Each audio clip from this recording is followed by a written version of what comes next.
nyata. Raih mimpimu juga cita-cita generasi emas Indonesia. Profil pelajar Pancasila tanamkan di dalam darah. Oke. Assalamualaikum warahmatullahi wabarakatuh. Yang terhormat Bapak Ibu Guru se-Kecamatan Madiun, perwakilan dari setiap gugus J.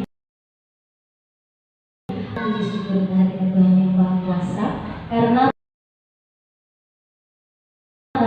bisa berkumpul bersama dalam acara diseminasi aksi nyata modul 1.4 budaya positif tentang menyebarkan pemahaman dan pendalaman budaya positif yang kali ini akan disampaikan oleh rekan kita Ibu Dian Iswi Bowosari JGB Angkatan 9 dari Kabupaten Madiun. Di sini saya sebagai moderator akan menjembatani panjenengan dengan Bu Dian manakala ada beberapa pertanyaan yang akan disampaikan setelah Bu Dian menyampaikan hasil dari aksi nyata beliau. Untuk itu kepada Bu Dian dipersilakan untuk menyampaikan materi. Assalamualaikum warahmatullahi wabarakatuh. Waalaikumsalam warahmatullahi wabarakatuh. Baiklah Bapak Ibu, di sini saya akan memaparkan tentang menyebarkan pemahaman dan pengalaman penerapan budaya positif. Sebelumnya saya kenalkan dulu, saya Dian Iswi Bowosari, JGB Angkatan 9 Kabupaten Madiun dari SDN Tiron 1 Kabupaten Madiun. Nah, di sini akan saya paparkan tentang konsep utama modul budaya positif. Ada beberapa di sini yaitu perubahan paradigma belajar, disiplin positif, kebutuhan dasar manusia, posisi kontrol restitusi, motivasi perilaku manusia, kemudian ada keyakinan kelas, yang terakhir adalah segitiga restitusi. Nah, di paparan berikutnya nanti akan kita bahas satu persatu apakah itu paparan perubahan paradigma belajar dan sebagainya. Next. Nah, di sini pembelajaran dengan paradigma baru. Apa itu pembelajaran dengan paradigma baru? Yaitu pembelajaran dengan paradigma baru dirancang berdasarkan prinsip pembelajaran yang terdiferensiasi sehingga setiap siswa belajar sesuai dengan kebutuhan dari tahap perkembangannya untuk mewujudkan profil pelajar Pancasila. Kemudian disiplin positif. Apakah itu disiplin positif? Nah, tentunya kita sering mendengar apa itu kata disiplin, ya. Mungkin dalam pandangan kita disiplin itu harus sesuai aturan, disiplin harus tertib, ya. Ada kaitannya dengan hukuman-hukuman dan sebagainya. Yang terlintas di pikiran kita adalah kebanyakan orang akan menghubungkan kata disiplin dengan kata tertib, teratur, dan kepatuhan pada peraturan. Kata disiplin juga sering dihubungkan dengan hukuman, padahal itu sungguh berbeda karena belajar tentang disiplin positif tidak harus memberi hukuman. Justru itu adalah salah satu alternatif terakhir dan kalau perlu tidak digunakan sama sekali.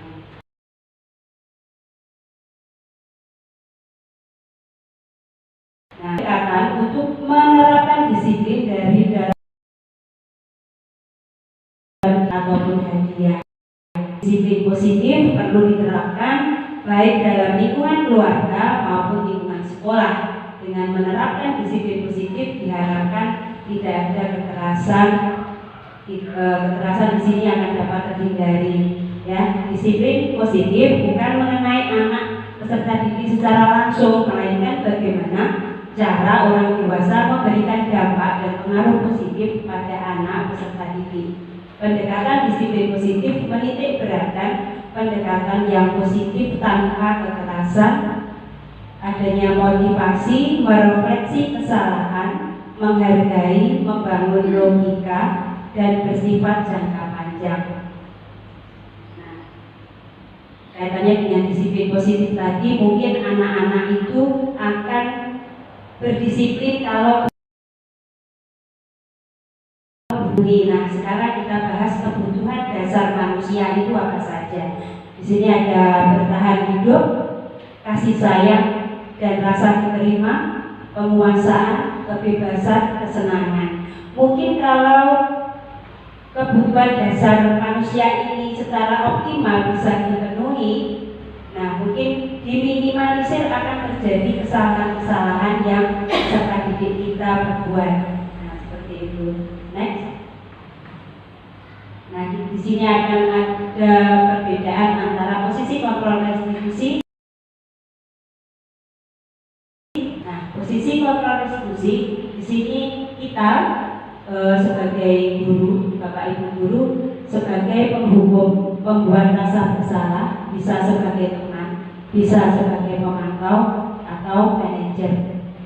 Nah, kalau kaitannya dengan hukuman, ternyata hukuman itu menyakitkan dan tidak nyaman. Murid-murid merasa takut, hukuman itu memaksa, murid tidak jujur dan kadang merasa rendah diri. Contohnya dengan adanya hukuman, murid itu merasa dikerasi mungkin ya dengan Bapak Ibu gurunya. Jadi mereka takut. Kalau mereka takut, mereka terpaksa akhirnya tidak jujur, melakukan kesalahan-kesalahan di belakang Bapak Ibu guru yang tidak tahu. Jadi mereka tidak terbiasa untuk berbuat baik tapi menutupi. Jadi kalau ada perbuatan salah mereka menutupi. Kalau tidak ada gurunya mungkin, kalau ada jam kosong mungkin. Nah, di situ ada kesempatan-kesempatan untuk siswa peserta didik kita untuk tidak disiplin, untuk melanggar tata tertib misalkan seperti itu. Nah, di sini penghargaan itu juga ternyata tidak efektif Bapak Ibu guru ya. Nah, karena penghargaan itu menimbulkan sifat iri. Mungkin ada salah satu siswa yang diberi penghargaan oleh Bapak Ibu gurunya, siswa yang lain itu merasa iri. Dan yang diberi penghargaan itu sendiri akan kreativitasnya akan dimatikan. Di sini maksudnya dia akan berbuat baik hanya untuk mengharap penghargaan dari Bapak Ibu gurunya. Di sini akan timbul sifat ketergantungan. Jadi mereka hanya akan berbuat baik, selalu disiplin itu pada penghargaan seperti itu. Kemudian di sini merasa menghargai diri sendiri. Jadi mereka tidak tulus melakukan kebaikan. Jadi intinya hanya mengharapkan penghargaan dari Bapak Ibu gurunya. Next. Nah, di sini motivasi perilaku manusia. Apakah itu motivasi? Jadi bagaimana manusia berperilaku itu satu untuk menghindari ketidaknyamanan atau hubungan, untuk mendapatkan imbalan atau penghargaan dari orang lain, untuk menjadi orang yang mereka inginkan dan menghargai diri sendiri dengan nilai-nilai yang mereka percaya. Next. Kita beranjak ke keyakinan kelas. Keyakinan kelas dipilih karena tindakan atau perilaku yang kita lakukan di dalam kelas dapat menunjukkan terciptanya sebuah lingkungan positif. Perilaku warga kelas tersebut menjadi sebuah kebiasaan yang akhirnya membentuk sebuah budaya. Itulah diperlukan penciptaan keyakinan kelas, keyakinan dasar bersama di antara warga kelas. Jadi di sini maksudnya keyakinan dibuat dengan kedua belah pihak. Jadi sebelumnya bisa dilakukan musyawarah antara Bapak Ibu guru, kepala sekolah atau dengan wali murid, bisa digunakan untuk membuat suatu keyakinan kelas. Nah, keyakinan kelas adalah salah satu disiplin positif yang bisa diterapkan dalam membangun budaya positif di sekolah. Dengan adanya keyakinan kelas, di setiap kelas diharapkan dapat mewujudkan tujuan pendidikan yang berorientasi kepada profil pelajar Pancasila. Di sini ada prosedur pembentukan keyakinan kelas. Jadi tidak seperti peraturan kelas yang sudah ada sebelum-sebelumnya. Nah, keyakinan kelas ini bisa dibuat secara berkala berkesinambungan. Jadi mungkin dengan siswa yang baru dibuat musyawarah untuk membentuk suatu keyakinan kelas yang baru. Nah, seperti itu kita harus mempersilahkan murid untuk bercurah pendapat tentang peraturan kelas atau sekolah. Kemudian mengidentifikasi nilai-nilai kebajikan universal, menyusun kalimat-kalimat negatif menjadi positif. Contohnya kalau aturan itu dilarang membuang sampah sembarangan misalkan. Nah, di sini mungkin dirubah menjadi kalimat yang negatif, bisa dengan jagalah kebersihan seperti itu. Kemudian buat keyakinan kelas berkisar antara 3 sampai 7 keyakinan, jadi tidak banyak seperti peraturan kelas yang biasa kita temui di kelas-kelas sebelumnya di Bapak Ibu. Jadi di sini hanya kita buat poin-poinnya saja antara 3 sampai 7 keyakinan supaya mudah diingat dan mudah dijalankan. Nah, murid diminta meninjau ulang dan menandatangannya. Maksudnya di sini kita perlu persetujuan mereka, mendengar suara mereka apakah ini sudah sesuai atau belum. Kalau sudah disetujui oleh semua pihak, hasil keyakinan kelas dilekatkan di dinding kelas atau di tempat yang mudah dilihat semua warga kelas. Nah, itu tentang keyakinan kelas. Nah, kita beralih ke restitusi. Restitusi yaitu proses menciptakan kondisi bagi murid untuk memperbaiki kesalahan mereka sehingga mereka bisa kembali kepada kelompok mereka dengan karakter yang lebih kuat. Di sini restitusi bagi murid menjadi lebih mempunyai tujuan, disiplin positif, dan memulihkan dirinya setelah berbuat salah. Restitusi bukan untuk menebus kesalahan, namun untuk belajar dari kesalahan. Nah, segitiga restitusi adalah suatu proses dialog yang dijalankan guru atau orang tua agar dapat menghasilkan murid yang mandiri dan bertanggung jawab. Diharapkan dengan segitiga restitusi ini nanti murid bisa bertanggung jawab apa yang sudah mereka lakukan atau apa yang akan mereka lakukan dengan memikirkan konsekuensi yang akan mereka peroleh setelah misalkan membuat kesalahan. Itu nanti kita akan buat solusinya dari segitiga restitusi ini. Next. Langkah-langkah restitusi itu adalah menstabilkan identitas, memvalidasi tindakan yang salah, kemudian menanyakan keyakinan. Nanti kita akan paparkan satu-satu apakah itu bagaimana identitas dan lain sebagainya. Next. Nah, di sini akan nampak kalau menstabilkan identitas itu berdasarkan prinsip membuat kesalahan adalah bagian dari proses pembelajaran.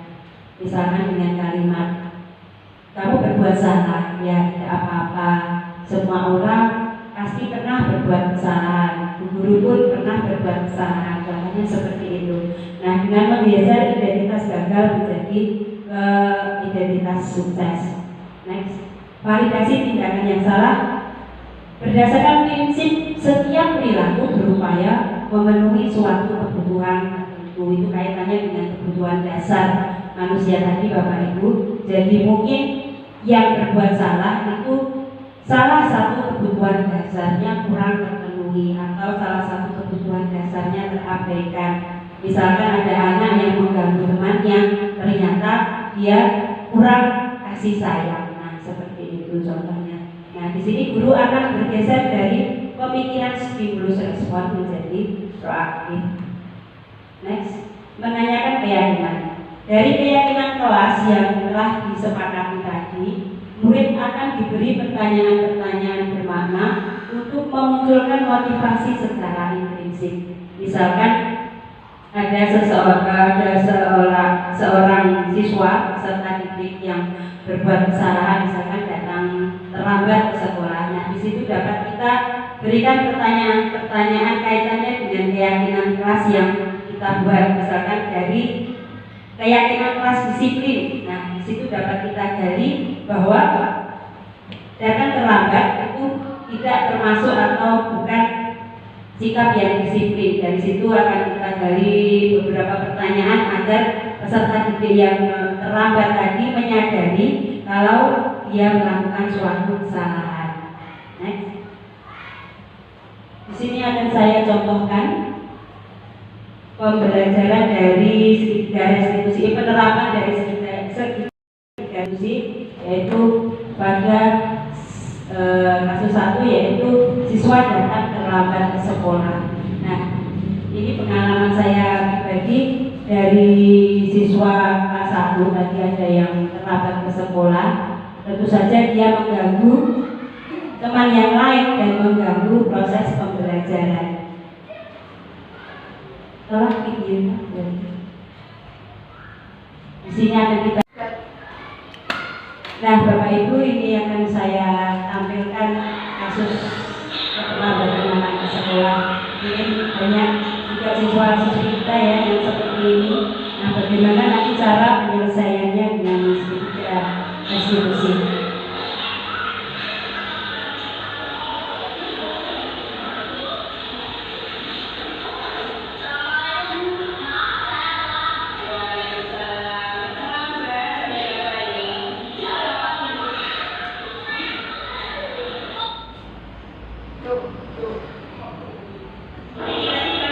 Ini penanganannya, penyelesaiannya dengan segera restitusi.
Dari siswa yang pertama tadi, setelah ditanya secara personal tersendiri, mungkin dipanggil di kantor atau dalam kelas dengan sendiri, anak tersebut ternyata alasannya terlambat itu membantu orang tuanya.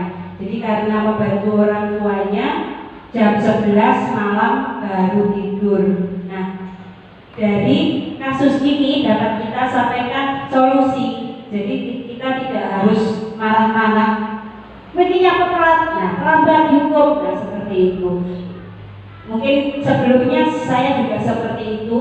Nah, dengan adanya CGP ini mungkin bahwa saya ternyata salah, ternyata masih. Ternyata tadi anak yang terlambat tadi, kalau dia dimarahi, mungkin bisa jadi dia dendam, mungkin bisa jadi dia akan selalu mengulang kesalahannya karena dia merasa benci dengan bapak ibu gurunya.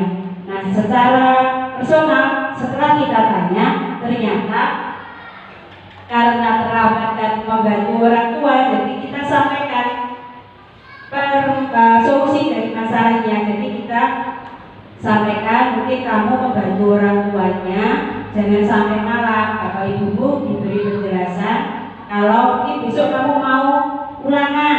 Nah, seperti itu. Jadi mungkin bapak ibumu juga akan tahu, akan paham. Jadi mungkin jam 11, mungkin jam 9 kamu sudah bisa berhenti membantu ibumu. Terus kemudian kamu tidur mempersiapkan besok untuk ke sekolah.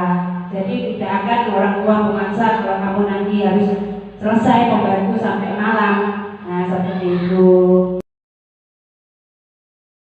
Mungkin kelas, jadi siswa tadi merasa sadar bahwa dia sudah tidak disiplin.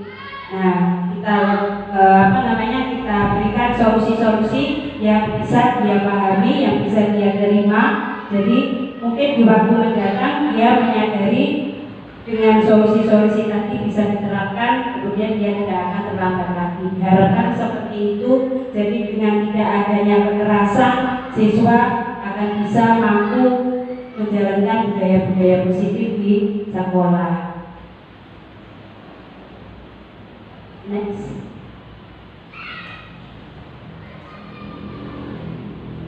kesimpulannya adalah dengan penerapan disiplin positif, terutamanya melalui konsep segitiga restitusi, adalah pendekatan yang penting dalam menciptakan lingkungan pendidikan yang sehat. Ya, di sini tidak hanya mengajarkan siswa tentang tanggung jawab dan konsekuensi tindakan mereka, tapi juga membantu membangun hubungan yang lebih baik antara guru dan siswa. Nah, sebelumnya kalau siswa salah, guru selalu membentak. Mungkin siswa akan takut, mungkin siswa akan marah, benci, sampai SMP, sampai SMA kalau ketemu gurunya ini, walaupun guru ini galak, benci, terus tidak disapa. Nah, seperti itu akan menimbulkan dendam. Contohnya seperti itu. Jadi dengan pendekatan restitusi ini memiliki potensi untuk mengurangi tindakan disiplin negatif seperti penangguhan atau pengusiran yang seringkali hanya menghasilkan tindakan kekerasan. Nah, seperti itu kurang lebihnya yang bisa saya paparkan pada kesempatan ini. Mungkin nanti ada pertanyaan-pertanyaan, monggo disampaikan. Terima kasih. Assalamualaikum warahmatullahi wabarakatuh. Waalaikumsalam warahmatullahi wabarakatuh. Nah, Bapak Ibu, demikian tadi presentasi dari Ibu Dian. Monggo sekarang sesi tanya jawab. Saya akan membuka tanya jawab untuk 3 orang, langsung 3 orang nomor. Monggo sinten Eka bagi bertanya, silahkan monggo. Oh, Bapak Anto, oke, monggo Bapak Anto, mix-nya. Oke, monggo silakan. Saya Ranto dari SDN Kamar 1 ingin bertanya. Dalam hal ini saya ingin bertanya, apa perbedaan peraturan dan keyakinan kelas? Terima kasih. Oke, terima kasih Pak Ranto atas pertanyaannya. Monggo Bu Dian, silakan untuk menjawab. Terima kasih untuk Pak Ranto dari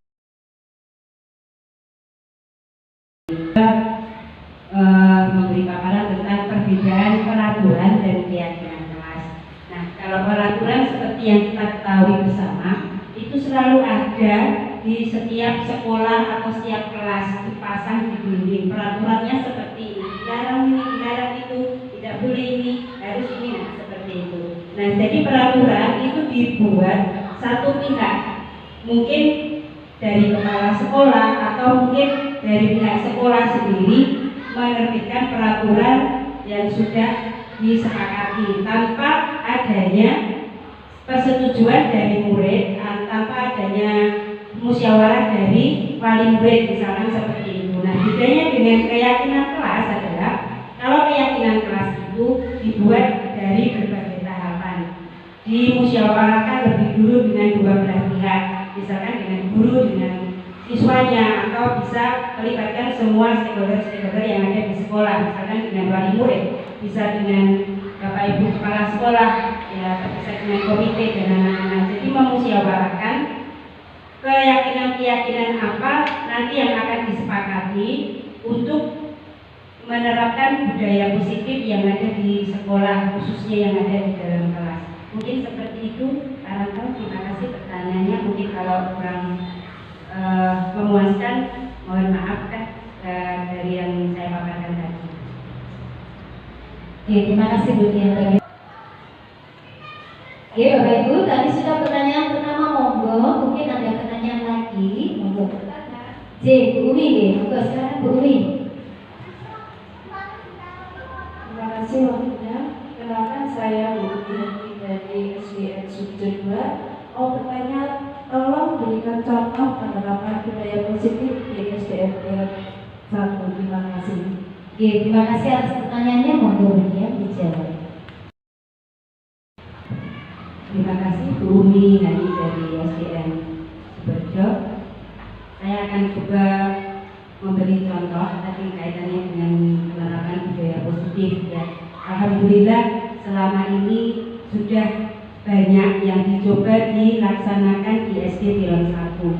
Penerapan budaya positif dengan pembiasaan, salah satunya dengan pembiasaan Asmaul Husna, pembiasaan pembacaan surat-surat pendek. Di sini akan mengeluarkan karakter agama anak-anak, menguatkan iman anak-anak. Jadi di sini akan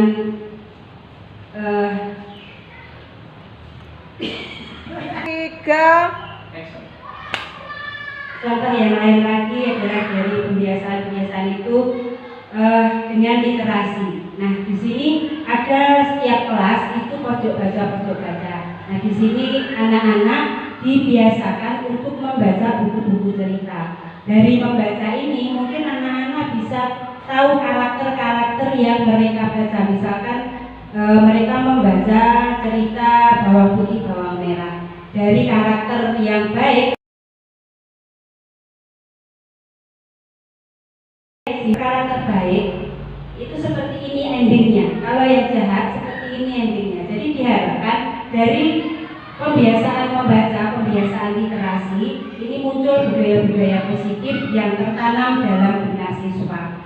Nah, dari pengembangan dari literasi ini juga ada pembiasaan pembuatan mading. Nah, di sini anak-anak bisa menuliskan dari yang mereka baca itu dituliskan, terus kemudian dipublikasikan dalam majalah dinding. Tentunya kalau mereka sudah bisa menulis dari yang mereka baca, diharapkan karakter-karakter positif yang diserap dari bacaan-bacaan yang telah dia baca itu akan dilaksanakan dalam kehidupan mereka sehari-hari. Dari situ pembiasaan budaya positif yang kami lakukan di SDN Tirton 1. Nah, selain itu juga pembiasaan setiap hari tentang sopan santun, seperti itu, salim sebelum masuk gerbang, masuk kelas. Nah, seperti itu. Diharapkan dari pembiasaan positif ini akan ditanamkan untuk budaya-budaya positif yang akan mereka dalam benak mereka, sehingga setiap hari akan selalu tertanam bahwa saya harus berbuat baik, saya harus menjaga keyakinan kelas yang telah disepakati. Jadi menghindari ada mungkin melanggar keyakinan kelas, mungkin mereka akan bertindak negatif dan lain sebagainya. Mungkin salah satunya dari contoh dari budaya positif yang ada di SDN Tirton 1 seperti itu. Terima kasih Bu. Mohon maaf mungkin penjelasan dari saya kurang berkenan. Oke, terima kasih Bu Dian. Itu Bu Umi, kira-kira sampun apa tidak?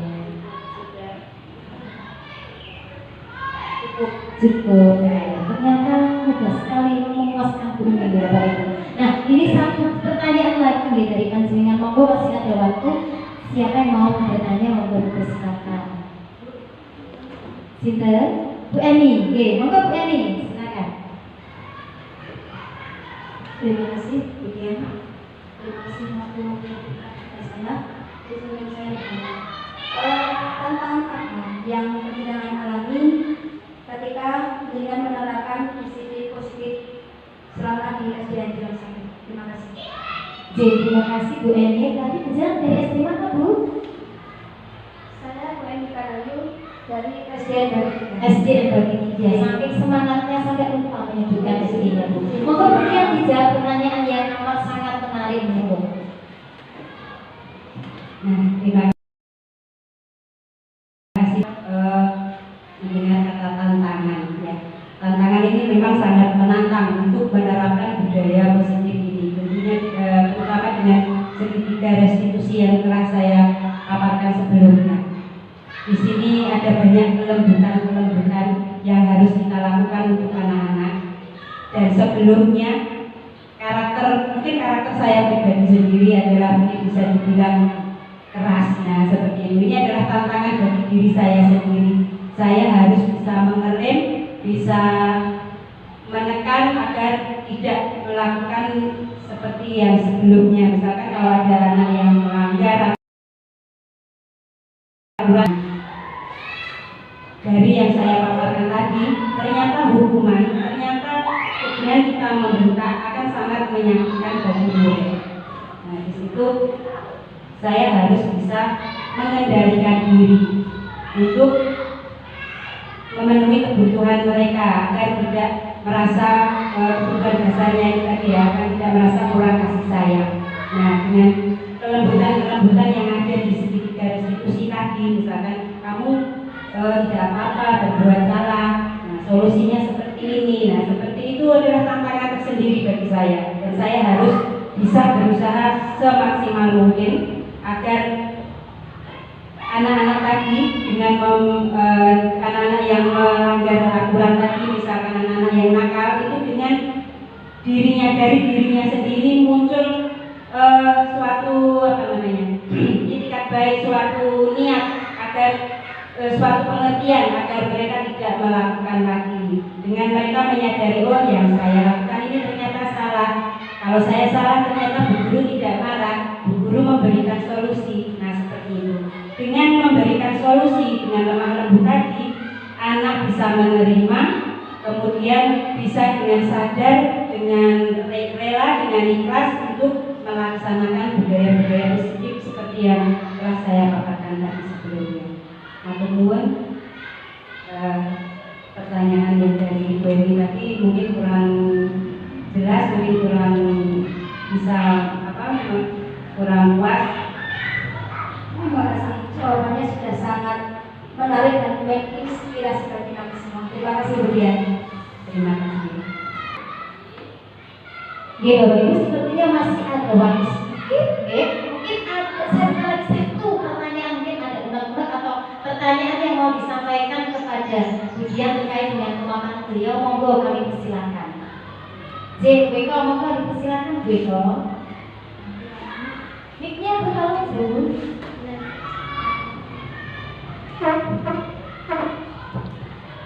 Assalamualaikum warahmatullahi wabarakatuh. Waalaikumsalam warahmatullahi wabarakatuh. Saya Bu Eko Sugiwati dari SD 1 akan memberi penguatan kepada Budian Wibowo hadapan kita semua di forum ini itu semoga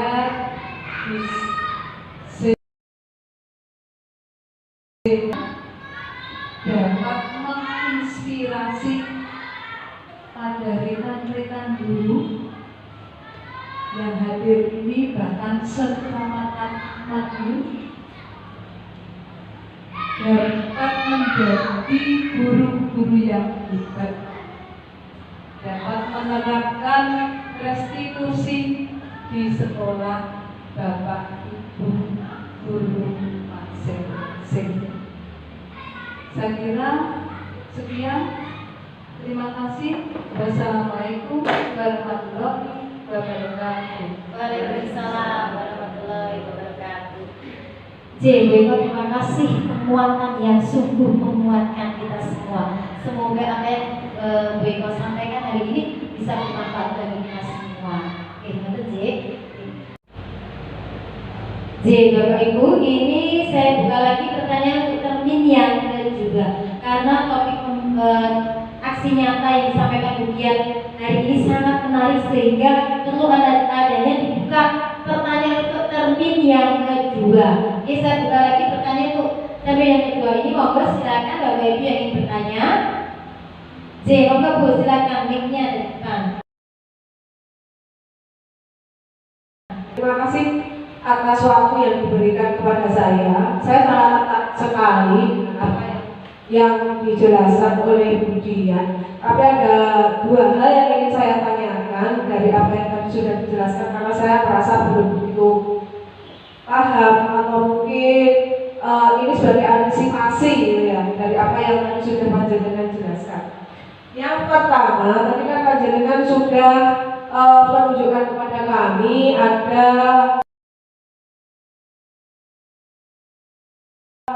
melakukan restitusi dalam bulan Panjenengan. Nah, ini bagaimana? Ini mungkin kan kadang anak-anak itu sekali diingatkan, dan namanya juga anak-anak. Jadi kadang setelah diingatkan, setelah kita restitusi, mungkin nah ini dia akan melakukan lagi apa kesalahan yang telah peserta didik lakukan tadi, itu diulangi kembali. Nah, sekarang yang ingin saya tanyakan, bagaimana jika setelah kita melakukan restitusi kepada peserta didik kita yang apa tadi melakukan pelanggaran itu, tapi ternyata di lain hari dia itu melakukannya kembali. Jadi pelanggaran itu diulang kembali. Nah, bagaimana solusinya? Apakah dengan restitusi lagi atau mungkin ada cara lagi yang lebih jitu agar pelanggaran itu tidak berulang lagi? Itu pertanyaan saya yang pertama. Selanjutnya, pertanyaan yang kedua, apakah, nah ini masih ada kaitannya dengan pertanyaan saya yang pertama, apakah mungkin ada strategi baru yang dapat kita lakukan untuk menjadi seorang pendidik dalam melakukan penerapan budaya positif di lingkungan sekolah? Nah, itu yang ingin saya tanyakan kepada Bu Dian. Terima kasih. Oke, dua ini pertanyaannya lebih ini ya, lebih menantang, lebih menarik sekali untuk terus kita gali. Oke. Tadi pertanyaan yang pertama mungkin bisa saya sampaikan ulang terkait dengan apa yang dilakukan jika ada siswa yang melakukan kesalahan berulang dan berulang. Kemudian pertanyaan pertama dijawab dulu. Baik, terima kasih Bu Yuyun atas pertanyaannya. Saya akan coba sedikit menjelaskan tentang kesalahan-kesalahan yang berulang. Nah, kalau dulu mungkin kita semua, saya sendiri secara pribadi, apabila bersalah pasti ya dihukum. Salah lagi, dihukum lagi. Salah lagi, malah ditambah lagi hukumannya lebih berat agar anak-anak jerah. Ternyata itu semua keliru. Nah, saya setelah mendalami beberapa modul dalam pendidikan guru penggerak ini, saya baru sadar bahwa hukuman ataupun penghargaan itu malah membunuh kreativitas anak. Nah, bagaimana saya harus mencari solusi kaitannya dengan di 3 restitusi yang saya paparkan tadi.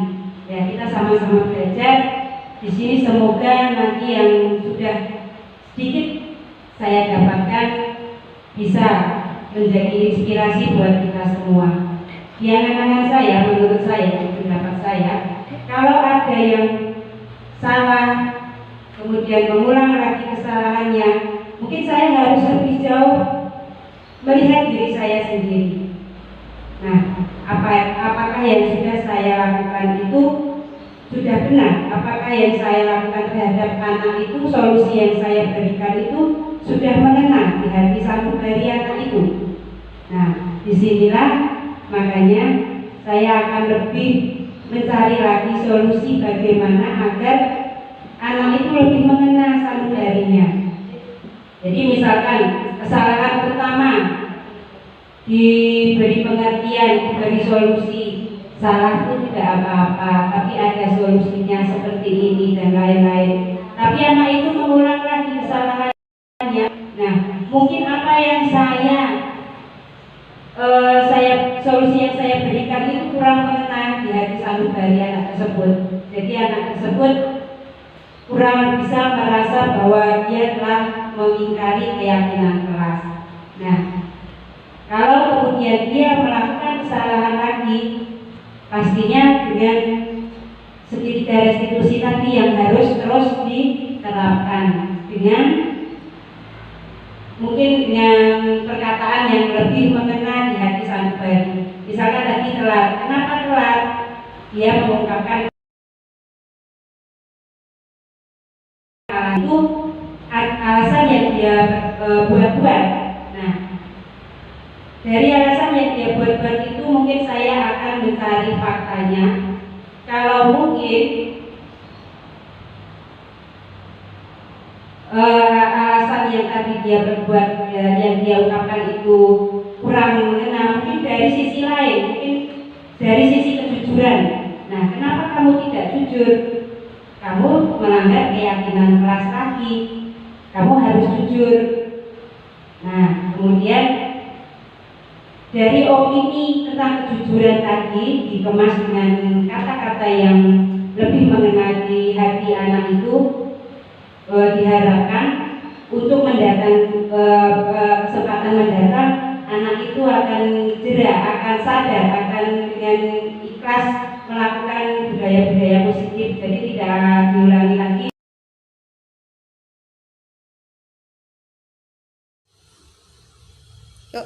Baiklah, mungkin pertanyaan pertama bisa saya jelaskan seperti ini, mungkin kurang bisa memuaskan, mohon maaf. Kemudian maaf untuk pertanyaan yang kedua tadi saya kurang bisa memahami. Ini pertanyaannya mungkin Bu Yuyun bisa mengulanginya lagi. Ya, pertanyaan saya yang kedua yaitu strategi apa yang dapat dilakukan untuk menerapkan budaya positif di sekolah. Mungkin ini ada hubungannya dengan pertanyaan tadi saya yang pertama. Kan tadi kita sudah melakukan restitusi, ada anak melanggar, kita sudah melakukan restitusi, ya kan? Pertanyaan saya sebenarnya itu yang pertama. Terus berarti kan itu kejadiannya berulang. Ketika anak tadi melakukannya lagi berulang lagi dengan pelanggaran yang sama, strategi apa kira-kira yang dapat kita lakukan dalam menerapkan budaya positif itu menyelesaikan masalah kepada siswa kita yang melanggar tadi. Baik, terima kasih untuk pertanyaan pertama. Mungkin bisa saya coba jelaskan seperti tadi. Maaf untuk pertanyaan yang kedua, tadi saya kurang dapat menangkap ini pertanyaannya. Mungkin bisa diulangi lagi untuk Bu Yuyun. Ini artinya yang pertama itu bagaimana apabila setelah kita melaksanakan restitusi kepada siswa kita yang telah melakukan pelanggaran secara berulang. Nah, ini yang ingin saya tanyakan, strategi apa yang harus kita lakukan sebagai pendidik apabila siswa kita tadi melakukan pelanggaran yang berulang. Pelanggaran masih melakukan kesalahan yang sama, jadi pelanggaran itu diulang-ulang lagi gitu loh maksudnya. Itu mungkin strategi yang paling jitu itu menurut panjenengan itu apa? Oke, terima kasih. Oke, baik, terima kasih atas pertanyaannya. Nah, jadi ini masih berputar dalam pengulang-ulangan kesalahan, Nah, seperti yang saya paparkan tadi, untuk membuat keyakinan kelas itu kan dimusyawarahkan dengan beberapa stakeholder yang ada di sekolah, bisa dengan wali murid, bisa dengan komite, kepala sekolah, rekan sejawat, dan juga melibatkan murid. Nah, di sini kalau misalkan seorang peserta didik itu melakukan kesalahan berulang-ulang, walaupun tadi sudah saya jelaskan dengan penerapan strategis di 3 restitusi itu berkali-kali, tapi masih juga dia melakukan kesalahan yang sama dan berulang-ulang. Mungkin dalam hal ini saya kurang bisa menyentuh hati mereka, maka saya akan meminta pertolongan atau saya akan berdiskusi lagi, meminta pendapat dengan beberapa rekan sejawat atau dengan melibatkan orang tua. Nah, di sini mungkin perlu dimusyawarahkan lagi dengan orang tua atau wali murid anak tersebut. Mengapa dengan beberapa kali 3 restitusi anak ini belum tersentuh hati nuraninya, belum tersentuh jiwanya untuk tetap melakukan budaya positif dan tidak melanggar atau mengingkari keyakinan kelas. Nah, mungkin di sini saya akan meminta bantuan diantaranya mungkin dengan rekan sejawat atau dengan langsung dengan orang tua atau wali murid siswa tersebut agar dengan strategi yang sama pula, jadi menghindari hukuman ataupun penghargaan yang seperti yang saya paparkan tadi, bahwa hukuman dan penghargaan itu malah membunuh kreativitas anak. Jadi dengan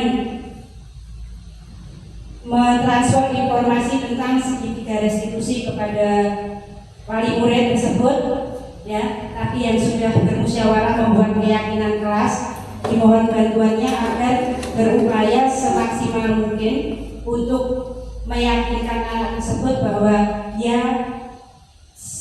dengan seoptimal mungkin tidak mengingkari keyakinan kelas yang telah kami perbuat setelah kami musyawarahkan tadi.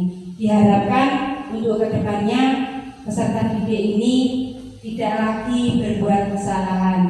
Ya, semua itu diusahakan dengan bersama-sama, diusahakan berdasarkan musyawarah. Jadi diharapkan hasilnya akan seoptimal mungkin.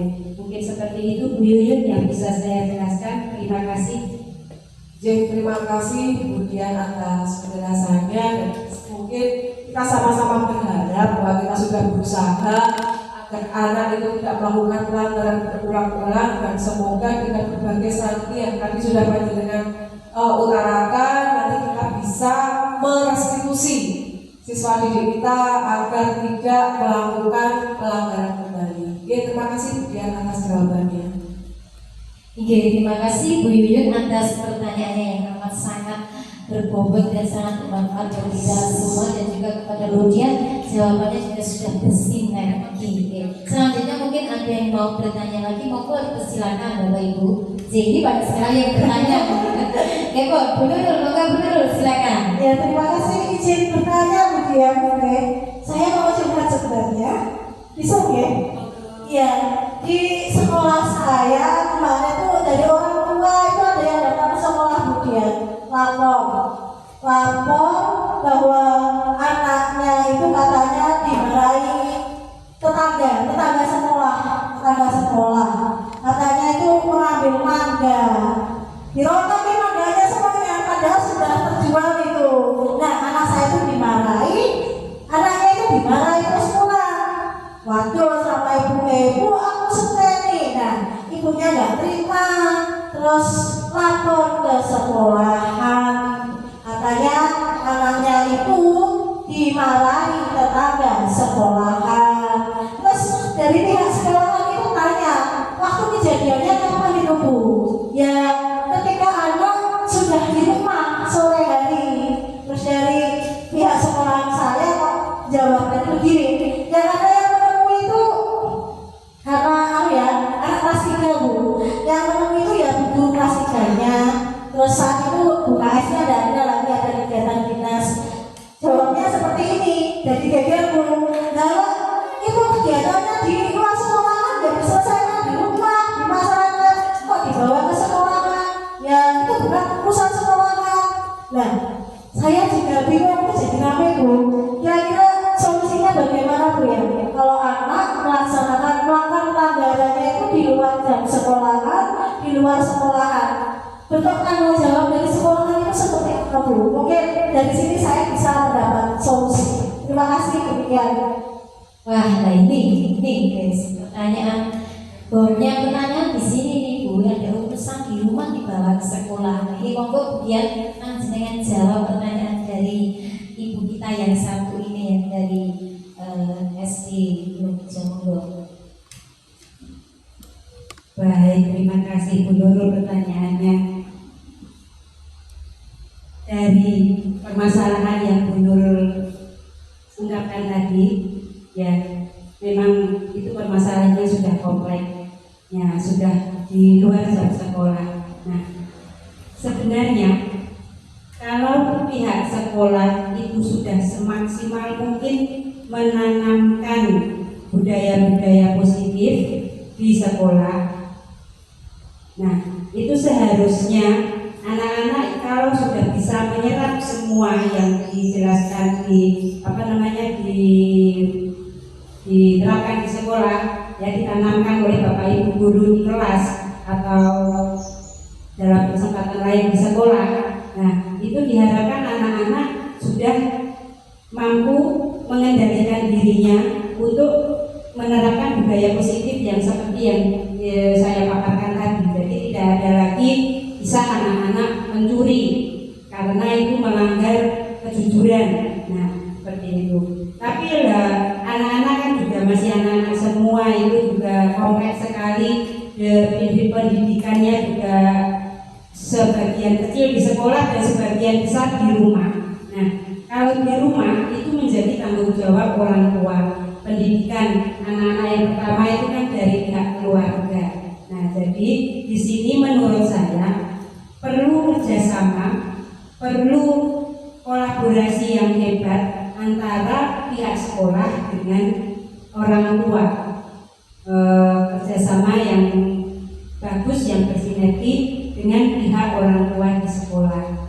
Jadi mungkin secara berkala pihak sekolah mengundang wali murid, misalnya seperti itu. Jadi mengingatkan lagi bahwa anak-anak di rumah itu juga perlu bimbingan orang tua. Jadi masih banyak orang tua yang menganggap wis anakku wis sekolah anakku wis dibimbing bapak ibu guru. Jadi ketika di rumah sudah los, tidak diperhatikan, sudah dibiarkan, mungkin kadang makan pun sudah tidak diperhatikan. Nah, itu kan salah. Jadi pihak sekolah mungkin dalam hal ini harus sesering mungkin atau secara berkala bermusyawarah dengan wali murid, dengan bantuan komite misalkan.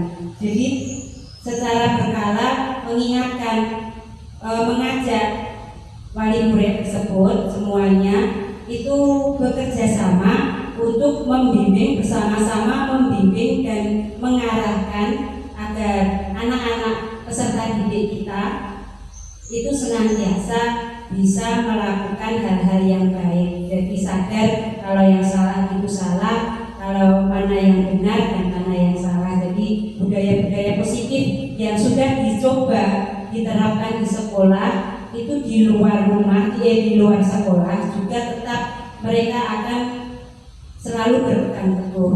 Ya, jadi semaksimal mungkin menghindari hal-hal yang negatif. Nah, menurut pendapat saya, jadi di sini perlu ditingkatkan lagi kerjasama dengan beberapa stakeholder yang ada di sekitar sekolah. Bisa mungkin dengan tetangga itu sendiri, mungkin bisa memberi pengertian kalau ada anak yang bersalah tadi, jadi tidak langsung dimarahi seperti tadi yang Bu Nurul ungkapkan tadi. Nah, mungkin kalau dengan dimarahi, dia akan merasa malah tambah teman nakalnya, seperti itu.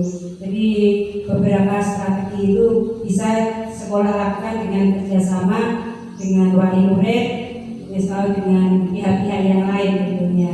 Jadi diharapkan budaya positif ini tidak hanya di sekolah, juga bisa ketika anak itu sudah berada di lingkungan luar sekolah. Nah, seperti itu mungkin jawaban dari saya.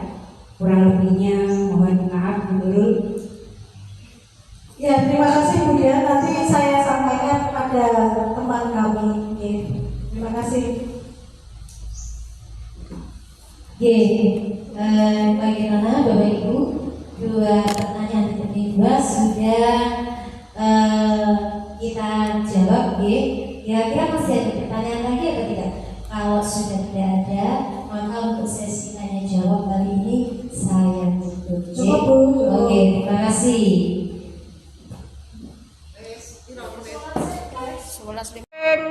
Terima kasih Bapak Ibu. Demikian tadi adalah paparan dari aksi nyata modul 1.4 yang telah disampaikan Bu Dian. Yang semua sangat menginspirasi kami semua, utamanya Bu Dian, untuk terus maju dalam mengembangkan amanah sebagai guru penggerak angkatan 9. Semoga hari ini membawa manfaat bagi kita semua. Saya selaku moderator hari ini mohon maaf apabila ada beberapa kata mungkin kesalahan yang saya sampaikan dalam penyampaian diskusi hari ini. Assalamualaikum warahmatullahi wabarakatuh. Tepuk tangannya mana?